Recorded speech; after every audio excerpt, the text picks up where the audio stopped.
નમસ્કાર.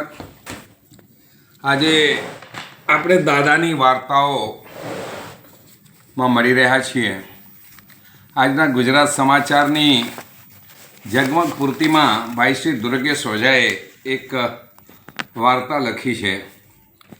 એ વાર્તાને હું મારા શબ્દોમાં અહીં રજૂ કરવા માગું છું. એક જંગલ હતું. આ જંગલની અંદર 4 એવા દોસ્તો હતા. એકનું નામ હનુ હતું. આ હનુ હાથી હતો. એકનું નામ ચીમુ હતું. આ ચીમુ નામની ચકલી હતી. એકનું નામ કૂચી હતું. આ કાબરને કહેવામાં આવતું. અને એક કીચુ નામની કીડી હતી. એક દિવસ હનુ હાથી એક ઘેઘુર વડલા પાસે બેસીને લહેરથી હોશથી ગીત ગાઈ રહ્યો હતો.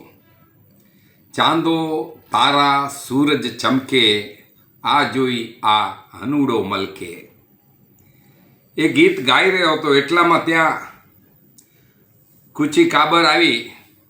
તેણે હનુ હાથીને પૂછ્યું, અરે હાથીભાઈ, તમે અને ચીમુ ચકલી બંને પાક્કા ફ્રેન્ડ છો અને હંમેશા દરરોજ તમે સાંજે આ વડદાદાની છાયામાં બેસ્યો છો, પરંતુ આજે તમે એકલા કેમ? ચીમુ ચકલી આજે કેમ દેખાતી નથી?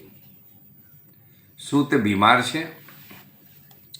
હનુ હાથીએ કોઈને કાનમાં કંઈ કહેતા હોય એમ સાવ ધીમેથી કશું બોલ્યા અને પોતાની મસ્તીમાં પાછા આવીને ગીત ગાવા લાગી ગયા.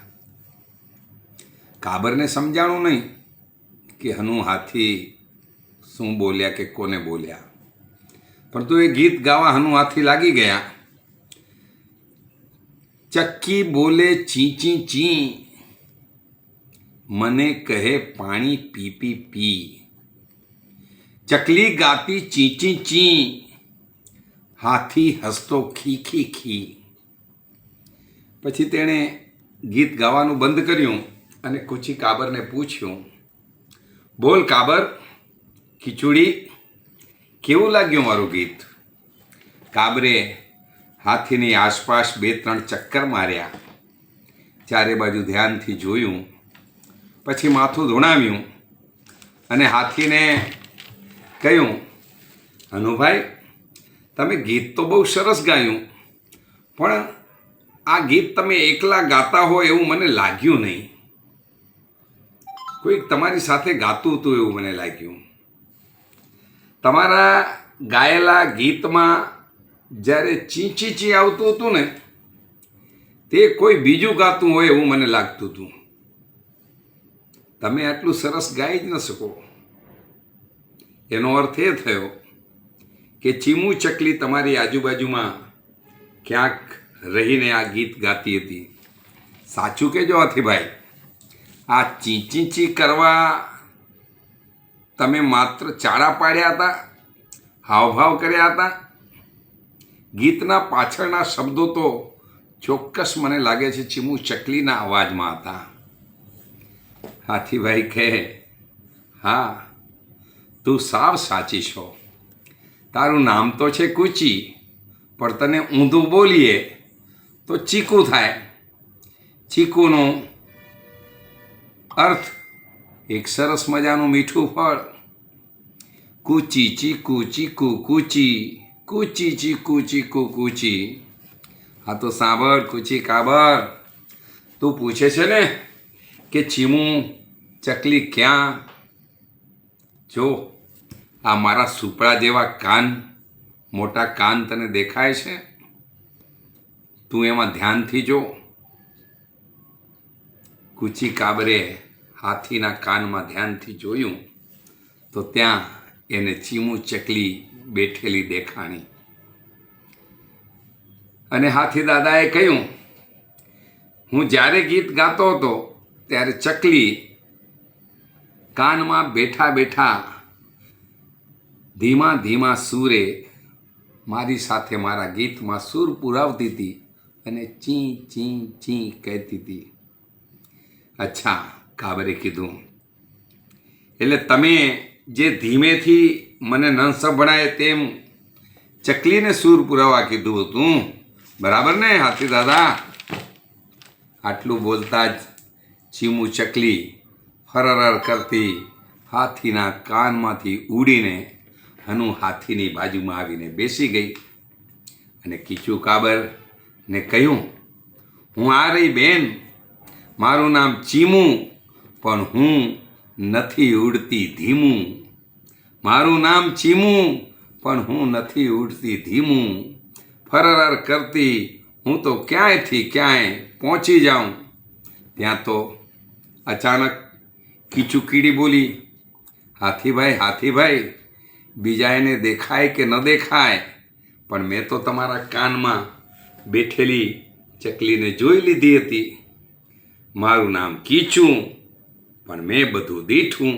ચકલીએ કીધું કે મારું નામ કીચું, પણ મેં બધું દીઠું.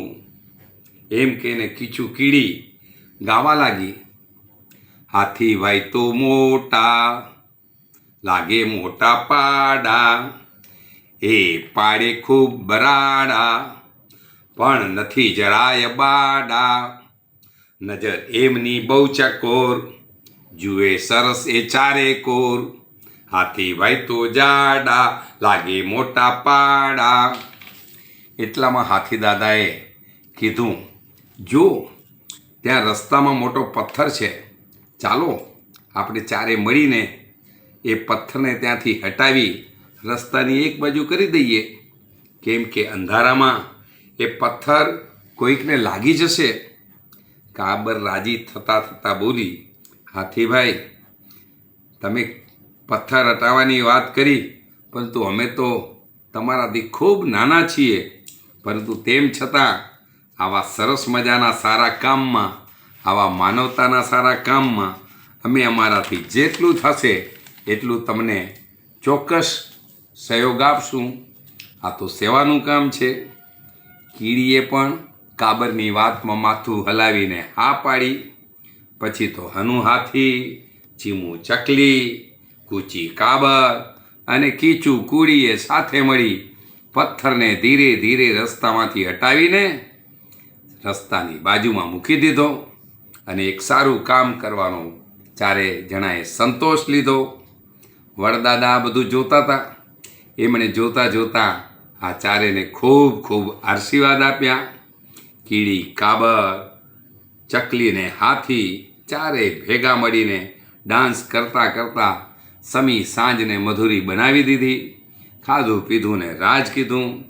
અને એટલામાં બિયાંકાએ આવીને એ ચારેને, કીડીને, કાવરને, ચકલીને અને હાથીને સરપ્રાઈઝ ભેટ આપી. બધાને કેડબરી ખવડાવી. અને બિયાંકા બોલી, બોલો ભારત માતા કી જય. અને પાંચે જણા બિયાંકા, કીચું, ચીકુ, કાબર, કીડી, ચકલી ને હાથી બધાએ ભારત માતાની જય બોલાવી અને સૌ પોતપોતાના ઘરે ગયા. વંદે માતરમ. દાડો મોજ કરે.